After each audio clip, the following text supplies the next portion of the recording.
section of the keyboard, talking about what it entails, how to identify the keys and all that. So, not wasting your time, let's hop in. All right, you're welcome to class. Now, this is a regular keyboard. Later, I'm going to teach you the difference between a piano, a keyboard, and an organ. All right, this is a keyboard for starters. And when you look at a keyboard for the first time, you find out that there are a lot of black rubber stuff on it. These are called notes. They can also be called keys. I'm going to explain that later. Now, when you look at this keyboard, um, aside the buttons and the screen that you can see, what you can see predominantly is this black and white that are on the keyboard. These black keys or notes are called accidentals, while the white ones are called naturals. Probably these were discovered naturally and these accidental, I don't know.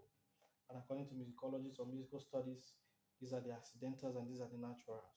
Now, when you look at the piano or the keyboard, sorry, you find out that there are clusters of twos.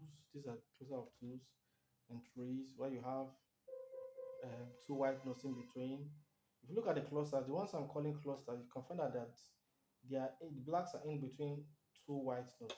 But when you get here, you find out that there's no black in between. So I call these two clusters, three clusters, two clusters, three clusters. Now, this actually helps us in defining and identifying the notes on the keyboard or the keys on the keyboard. All right. I want to also say that we have what they call the seven musical alphabets. That is A, B, C, D, E, F, and G. Now, but most keyboards that are 5 octaves don't start from key A. Ideally, we would think that since the seven alphabets are the first, are the musical alphabets, then the keyboard is supposed to start from A, but it is not so. Even the one I'm using now doesn't start from A. Maybe when you're having a fuller video, I'll show you the length of the keyboard so you see that it didn't start from A. Now, the names of these naturals are gotten from the first musical alphabets. That's A, B, C, D, E, F, and G, like I said earlier. Now, this is C. Now, how do you identify C? C is the white note before the two clusters of blacks. So this is the white note, and these are the two clusters of blacks. These are another two clusters of black, and this is the white note before. So this is C before the two clusters. This is C before the two clusters. This is C before the two clusters, and this is C. So when you want to identify C, you look for the white note before the clusters of two. Now from C, you have D. The next note is D. You have E. You have F. You have G. And I said earlier that we have 7 musical notes. So if G happens to be the last, it simply means that we're going to start again. So this happens to be A and B.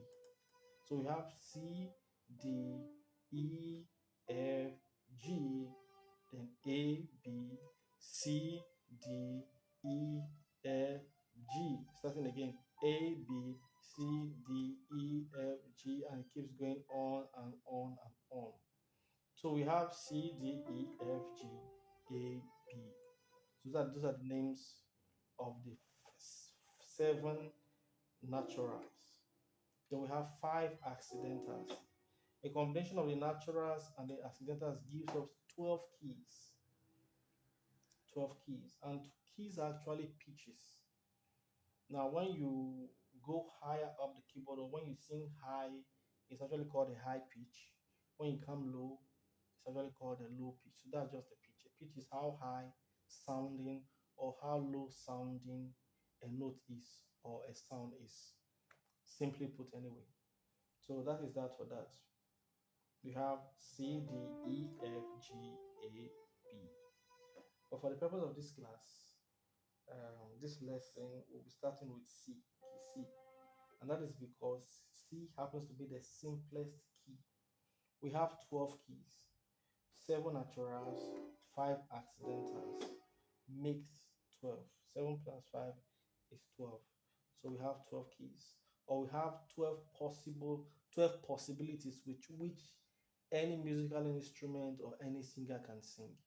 So it's assumed that anybody that sings in the world or anybody that plays any musical instrument in the world will fall within one out of these 12 keys.